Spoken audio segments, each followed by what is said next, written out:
Video में हम 11th के बच्चों को पार्ट 2 करा रहे हैं, जामुन का पेड़। तो इसको हमने इसका पार्ट 1 जो है हमने कराया था। तो आपको हमने ये बताया था जहाँ से कि वो दबा हुआ आदमी जो है वो एक शायरी की तरह वो बोल पड़ता है, उसको बताता है कि ये तो माना कि तगालुफ न करोगे, लेकिन खाक हो जाएंगे हम तुमको खबर होने तक। कि वो इतना पीड़ित हो गया था सबकी कि आजकल आजकल आजकल होने में, तो वो इतना परेशान हो रहा था कि अब हो सकता है तुम तो काम में देर नहीं, क्योंकि वो तो बेचारा भाग रहा था, मालिक सबसे कह भी रहा था, वो तो अपने काम में जल्दबाजी कर रहा था। लेकिन ये जो कानूनी कार्रवाइयां, उसमें जो इतनी देर हो रही थी, तो उससे वो इतना अधिक परेशान हो गया था। तो उसके मुंह से ये निकला कि जब तक तुम तो देर नहीं कर रहे हो, लेकिन ये इतनी जो ये कार्रवाइयां चल रही हैं, जब तक इनको पता चलेगा हमारा, तब तक तो हो सकता है हमारा दम भी निकल जाए, क्योंकि इतना समय ये लोग लगा रहे थे। तो वो परेशान होकर उससे मुख से जो है ये लाइनें निकल पड़ी थी। माली ने अचंभे से मुंह में उंगली दबा ली और चकित भाव से बोला, क्या तुम शायर हो? तो जब उसने इस तरह से बोला, तो वो माली जो था वो आश्चर्यचकित हो गया। उसने कहा कि ये लाइनें क्या तुम शायर हो जो तुम ये लाइनें बोल रहे हो? क्योंकि कोई शायर कभी इसी तरीके से बोल सकता है। तो उसने परेशान तो था ही, पीड़ित था, उसको दर्द हो रहा था, इतने दिनों से पेड़ के नीचे से दबा हुआ था। तो वो धीरे से उसने सिर हिला दिया कि हाँ। अब इतनी बात जैसे ही उस माली ने सुनी, माली ने आकर के बताया, अब इसमें भी ये हो गया, उसने उसको बताया, उसने उसको बताया, ऐसे होते होते बात फैल गई। और अब वहां पर क्या हुआ कि इधर तो किसी का दिमाग नहीं जा रहा है कि उसको निकालना है। अब क्या हो रहा है कि शायरों की और कवियों की सब उनके लॉन में जो था, जहां पर वो जामुन का पेड़ था और वो व्यक्ति दबा था, तो वहां पर सारी भीड़ इकट्ठा होने लग गई, कवियों की और शायरों की। उधर तो दिमाग नहीं जा रहा कि इससे कैसे इसकी जिंदगी बचेगी, वहां अपने अपने सब भाग पड़े और भीड़ लग गई वहां पर। अब जब सारे कवि लोग वहां पर, शायर लोग सभी एकत्रित हो जाते हैं, तो अब वहां पर आके वो लोग उसके पास क्या करते हैं कि उस मतलब कविताओं की और शायरी की चर्चा करने लग गए उससे, और उससे ये पूछने लग गए कि क्या तुम कवि हो, क्या तुम शायर हो। तो वो जो है सेक्रेटरिएट के कई क्लर्क और अंडर सेक्रेटरी तक, जिन्हें साहित्य और कविता से लगाव था, रुक गए। कुछ शायर दबे हुए आदमी को अपनी कविताएं और दोहे सुनाने लगे। कई क्लर्क उसको अपनी कविता पर आलोचना करने को मजबूर करने लगे।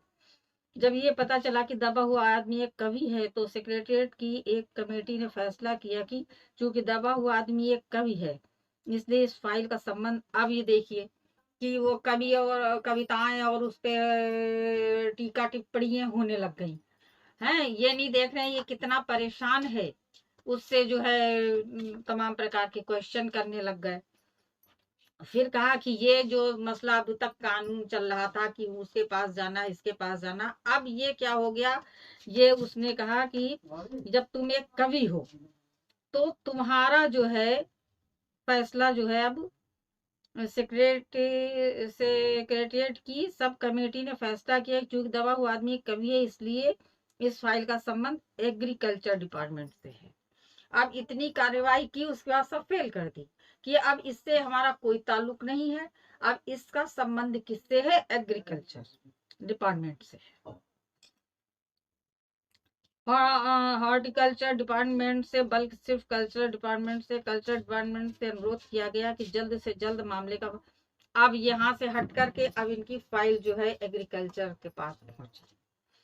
अब वहां पर जब उस डिपार्टमेंट में पहुंची, तो अब वहां ये हुआ कि अब इसकी जो है कार्रवाई आप लोग शीघ्रता से करें। अब उनके पास ये पहुंच गया। कल्चरल डिपार्टमेंट के अनुरोध किया जल्दी जल्दी इस मामले की जो है वो कार्रवाई करिए। अब आगे कवि को इस फलदार पेड़ से छुटकारा दिलाया जाए। कि ये पेड़दार वृक्ष है और इसमें एक दुर्भाग्यशाली कवि जो है उसके नीचे दब गया है, तो उसको हटाया जाए। अब ये वहां पर फाइल लग गई। फाइल कल्चर डिपार्टमेंट के अनेक विभाग से गुजरती हुई यहाँ पर भी वो सब कई डिपार्टमेंट में गुजरती हुई फाइल चली जा रही है। और जब सेक्रेटरी उसी समय अपनी गाड़ी, फिर जब पहुंचकर सेक्रेटरी वहां पर अपनी गाड़ी पर सवार होकर के आता है और वहां पर उस जहां पर वो आदमी दबा था पहुंचता है उसका इंटरव्यू लेने के लिए, है वो इंटरव्यू लेने लगता है। अब ये देखिए, जो व्यक्ति तब परेशान है, उसको दर्द हो रहा है, इतनी वो परेशानी की अवस्था में है, तो उससे क्वेश्चन करना कितना अजीब सा लगता है कि मनुष्य जो है बिल्कुल इंसानियत को भूल गया है। यानी उसको उसकी तकलीफ का एहसास नहीं है, उससे अनेक प्रकार के क्वेश्चन कर रहा है। तो वो दबे हुए से क्वेश्चन करते हैं तो उससे पूछते हैं कि तुम क्या कवि हो? तो वो जो है सिर हिला देता है, बहुत हल्की जुबान में बोलता है, किस उपनाम से शोभित तो तुम्हारा नाम क्या है? उसने कहा ओस। तो जब ओस सुना तो सेक्रेटरी जोर से चीखा, है क्या तुम वही ओस हो जिसका गद्य संग्रह ओस के फूल अभी हाल ही में प्रकाशित हुआ है? इस ये कवि था, तो इसने जो है एक गद्य संग्रह में इन्होंने जो है ओस के फूल इस शीर्षक का एक उन्होंने लेख निकाला होगा। तो उसको सभी लोग जानते थे। तो पता चला कि यही कवि इन्होंने ही जो है इसको लिखा है। तो वो बड़ा आश्चर्यचकित हो गया और इन्होंने जो है हाँ में सिर हिला दिया। तो क्या तुम हमारी अकादमी के मेंबर हो? सेक्रेटरी ने पूछा। आश्चर्य है, सेक्रेटरी जोर से चीखा, इतना बड़ा कवि, ओस के फूल का लेखक और हमारी अकादमी का मेंबर नहीं? अब देखिए यहाँ पर उसको जब सुना तो उनको अपनी वो लग कि हमारी अकादमी का आदमी है और हम कहीं पर इसका नाम और जिक्र नहीं है। अब ये सब वो चीखने लगी, तुम ऐसे इतने बड़े होकर के, अरे ये कैसी भूल हो गई कि आप जो है हमारी अकादमी में नहीं हो। इस तरह से वो अपने कि इतना बड़ा एक कवि है, वो गुमनाम है, उसका नाम ही नहीं है, वो हमारी अकादमी में है ही नहीं। इस तरह से दुनिया भर की बकवास करने लग गए। और गुमनामी ने एक पेड़ के नीचे दबा हुआ, कृपया मुझे इस पेड़ के, अब वो जो दबा हुआ व्यक्ति था तो उसने क्या कहा कि जो मतलब हम गुमनामी में नहीं, एक पेड़ के नीचे दबा हुआ कृपया मुझे, अब वो क्या बोल रहा है कि हमें भैया ये सब बाद की बातें हैं, पहले हमें इस पेड़ के नीचे से आप लोग निकालिए। तो उसने क्या कहा कि मैं अभी बंदोबस्त करता हूँ, मतलब अभी इसको हम इसका इंतजाम अभी हम करते हैं। सेक्रेटरी फॉर्म बोला कौन अपने विभाग, अब वो फिर वो अपने विभाग को उसने रिपोर्ट दी। दूसरे दिन सेक्रेटरी विभाग कवि के पास आया और बोला कि मुबारक हो, मिठाई खिलाओ, हमारी सरकारी साहित्य अकादमी में तुम्हें अपनी केंद्र, अब बताइए। इसको निकालने की तो नहीं हुई, बल्कि उसको जो है उसके उसकी अकादमी में उसको मेंबर चुन लिया गया। इसके लिए वो कह रहा है मिठाई खिलाओ। जो व्यक्ति इतना परेशान है, अपनी मौत और जिंदगी से लड़ रहा है, वो उससे कह रहे हैं हमको मिठाई खिलाओ, तुम्हारे हमने अपनी अकादमी का तुम्हें मेंबर चुन लिया है। मतलब कितनी मूर्खतापूर्ण इसमें बात है। और इस मतलब ये तो बड़ी इसमें मतलब हंसी भी आ रहा है और गुस्सा भी आ रहा है कि आदमी इतना बेफिक्र हो सकता है, इतना दूसरे की जिंदगी की कोई कीमत नहीं, कोई अहमियत नहीं है, इतना लापरवाह हो सकता है। इस पर आश्चर्य हो रहा है कि सब अब क्या क्या कर रहे हैं और उसकी जिंदगी के बारे में कोई नहीं सोच रहा है। अब वो मतलब इससे हमको यही शिक्षा मिलती है, ये एक साधारण लेख नहीं है। इससे हमको ये हमें अपने मानव जीवन का जो हमारा जिसके लिए हम संसार में आए हैं, मानव जीवन का क्या कर्तव्य है क्या मानवता है, हमें हमें इस ओर ये जो है संकेत दे रहा है कि हमें अपनी मानवता का ध्यान हर स्थान पर रखना चाहिए। चाहे हम कानून में हों, चाहे हम किसी भी डिपार्टमेंट में हों, पहले सबसे पहले हमको अपनी मानवता का ध्यान रखना चाहिए कि हमारा मानव धर्म क्या कहता है। कानून बाद में है, और भी मानव की जिंदगी से बढ़ करके ये चीजें नहीं है। पहले हमें मरते हुए व्यक्ति को बचाने के बारे में सोचना चाहिए, तत्पश्चात हमें कुछ और अन्यथा सोचना चाहिए। पर यहाँ पर ये सब इसमें उल्टा है कि सब अपनी अपनी सोच रहे हैं और उसके जीवन के बारे में कुछ नहीं सोच रहे हैं।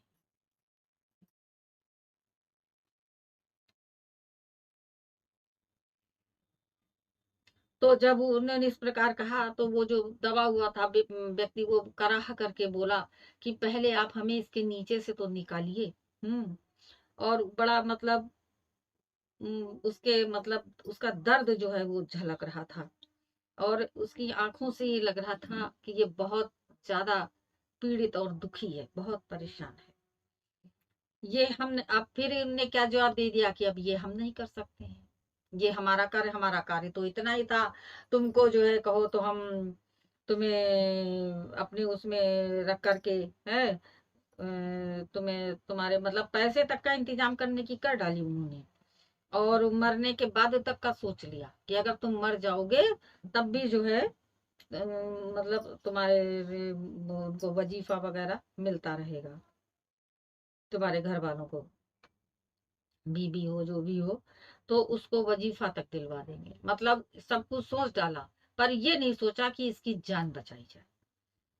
मैं अभी जीव तब उसने जवाब दिया जब उसने कहा कि हम तुम्हारा सारा बंदोबस्त कर सकते हैं जो तुम कहो, और दरख्वास्त अगर तुम इस पे दस्तखत या दरख्वास्त लगा दो कि हमारे बीबी को वजीफा वो मिले, तो बोला अभी तो हम जिंदा हैं, मैं अभी जीवित हूँ। कभी रुक रुक कर बोला मुझे जिंदा रखो, तो मतलब मैं जीना चाहता हूँ, मुझको जिंदा रखो, मतलब जीवन की बातें करो, है मृत्यु की बातें क्यों कर रहे हो। उसको ये सुनकर के कष्ट हो रहा था।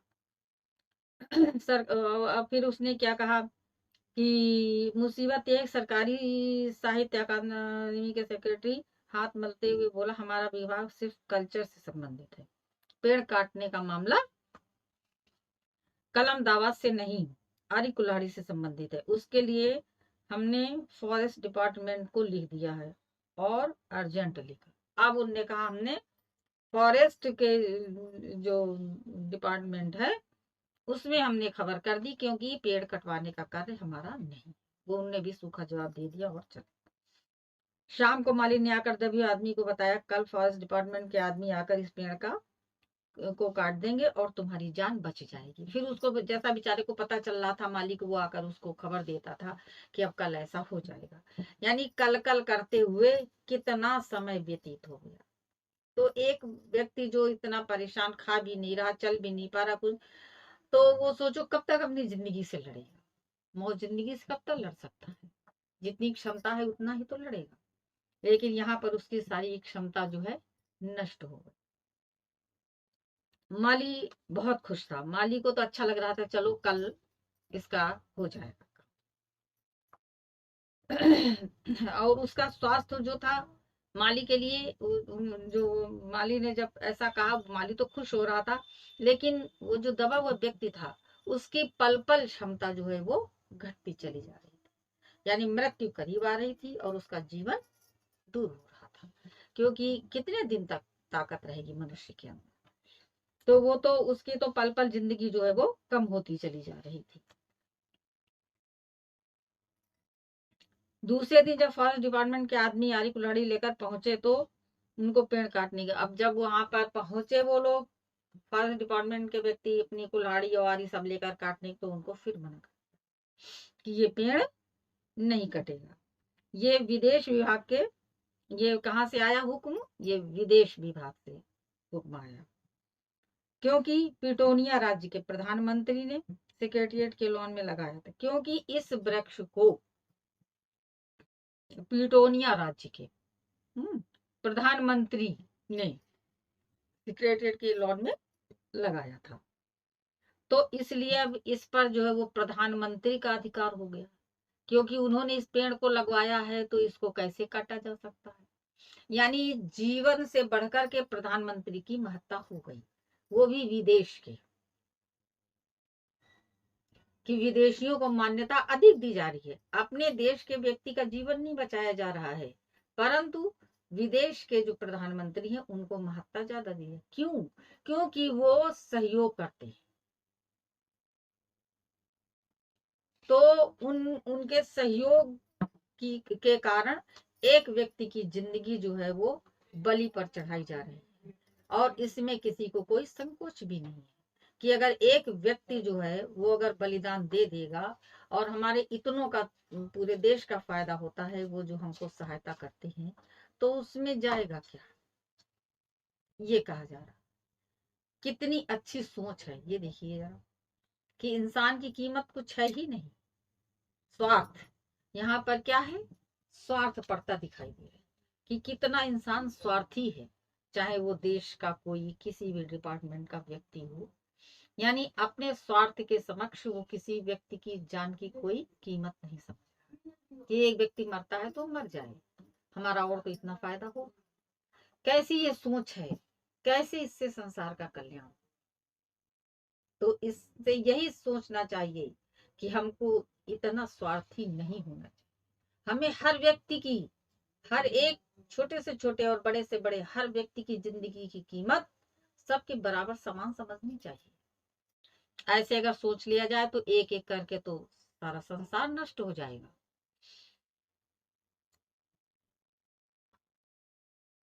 तो ऐसी मैत्री किसी भी देश से, किसी भी देश की, हर देश के लिए एक ये उदाहरण है। ये उदाहरण प्रस्तुत करता है इसमें कवि, लेखक, कि मैत्री अपने स्थान पर है, और मनुष्य जो हमारे देश के जो मनुष्य हैं, जो व्यक्ति हैं, उनकी कीमत अपने स्थान पर है। तो किसी के हाथों में बिकना नहीं चाहिए।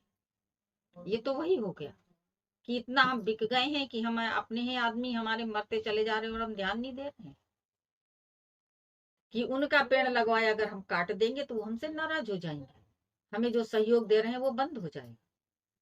अरे स्वावलंबी बनो, अपने में समर्थ बनो, किसी का सहयोग लेने की आवश्यकता क्या है जो हम इतना दब जाएं और हम गलत का हम साथ दें। तो इसलिए हमेशा स्वावलंबी बनो, अपने ऊपर, अपने पर डिपेंड रहो, अपने पर भरोसा करो, अपने पैसे पर भरोसा करो। जितना हम कर सकते हैं हम उतना करेंगे और अपने ही से करेंगे। हम किसी को बेच करके हम पैसा नहीं ले सकते। हम अपने अपने देश का भला हम अपनी ताकत से, अपनी हिम्मत से करेंगे। किसी दूसरे देश का हम सहयोग नहीं लेंगे जो हमें इतना दबना पड़े। ऐसा व्यक्ति को बनना चाहिए, इतनी ताकत उसके अंदर होनी चाहिए, इतनी क्षमता उसके अंदर होनी चाहिए कि अपने व्यक्तियों की रक्षा कर सके। कवि को अब साफ कह दिया कि कवि को मर जाना चाहिए, निस्संदेह, इसमें कोई संदेह नहीं कि मतलब वो मरता है तो मर जाए, हम इस पेड़ को नहीं कटवाएंगे। अंडर सेक्रेटरी ने बताया आज सवेरे प्रधानमंत्री दौरे पर वापस आ गए हैं। आज 4 बजे विदेश विभाग इस पेड़ की फाइल उनके सामने पेश करेगा, जो ये फैसला देंगे वही सबको स्वीकार। लेकिन देखिए कि आज सवेरे दौरे से कि अंडर सेक्रेटरी ने सुपरिटेंडेंट को बताया कि आज सवेरे प्रधानमंत्री दौरे पर गए हुए थे, वापस आ जाएंगे और फाइल उनके सामने रखी जाएगी। शाम के 5 बजे उसने स्वर्ण कवि की फाइल लेकर उसके पास आया। सुनते हो? आते ही वो खुशी से फाइल को हिलाते हुए चिल्लाया, प्रधानमंत्री ने इस पेड़ को काटने का हुक्म दे दिया। अच्छा, अब जब 4 बजे वो फाइल जो है विदेश विभाग के इस पेड़ की फाइल उनके सामने जब पेश की गई, तो वे मतलब कह दिया जो वो फैसला देंगे वो हमको मंजूर होगा, स्वीकार होगा। तो जब फाइल उनके सामने रखी गई तो उन्होंने जब फाइल को देखा तो उन्होंने उस पेड़ को काटने का हुक्म दे दिया कि पेड़ काट दो और उस व्यक्ति को बचा दो। तो और इस घटना की सारी अंतरराष्ट्रीय जिम्मेदारी अपने सिर पर ले ली, और उन्होंने इसकी जो जिम्मेदारी थी वो अपने सिर पर ले ली कि जो भी होगा वो देखा जाएगा, वो हम निपटेंगे, पहले इस वृक्ष को काटकर उस व्यक्ति को छुटकारा दिलवाओ है। और सुनते ही आज तुम्हारी फाइल पूर्ण हो गई है। और उसने कहा सुन रहे हो, आज तुम्हारी फाइल पूर्ण हो। मतलब जब वो व्यक्ति अपनी जिंदगी से हाथ धो बैठा, तब जाकर के फाइल पूर्ण। इधर फाइल पूर्ण हुई, और उधर जब वो माली उनको सुनाने के लिए गया है, तो वो देखता है कि वो तो ठंडा पड़ा हुआ है, उसकी आंखें पथरा गई हैं, चींटियां उसके मुख से बाहर और भीतर आ जा रही हैं। तो वो उसको सुनाने गया कि तुम्हारी फाइल आज पूर्ण हुई, तो वास्तव में उसकी फाइल पूर्ण हुई, उसकी जीवन की फाइल जो थी वही पूर्ण। तो कितनी इसमें दर्दनाक है बात कि ये सब होते होते उस व्यक्ति के प्राण चले गए, परंतु उसको कोई न्याय नहीं मिला। उसके मरने के पश्चात उसको न्याय मिला। ऐसा भी क्या। तो ये बड़ा मतलब हृदय को छूने वाली बात है। इस बात की ओर बच्चों ध्यान दो कि कभी जीवन में ऐसा कोई भी, अगर किसी भी विभाग में आप चले जाते हो, तो सदैव कोई भी ऐसा केस सामने आता है कि जहां पर मानव के जीवन का, का उसको जीवन को बचाने के लिए एक तरफ उसका जीवन बचाना हो और एक तरफ कानूनी कार्रवाई, तो पहले उसका जीवन बचाइए, कानूनी कार्रवाई तो बाद में भी हो जाएगी। तो इसलिए चाहे वो डॉक्टर हो, चाहे वो कोई पुलिस ऑफिसर हो, चाहे कोई वो सेक्रेटरीट का हो, चाहे किसी भी विभाग का हो, तो सर्वप्रथम होता है मानव के जीवन की रक्षा करना, तत्पश्चात और कोई कार्रवाई करना। तो इससे, इस पाठ से यही शिक्षा मिलती है। तो आप लोग इस बात का ध्यान रखें और इस पर ध्यान दें, गौर करें कि वास्तव में हमें क्या करना चाहिए, तभी मानव धर्म जो है वो पूरा। आपका ये लेसन यहीं पर समाप्त होता है। हमारी वीडियो आपको पसंद आई हो तो वीडियो को लाइक कर दें और चैनल को सब्सक्राइब करके बेल आइकन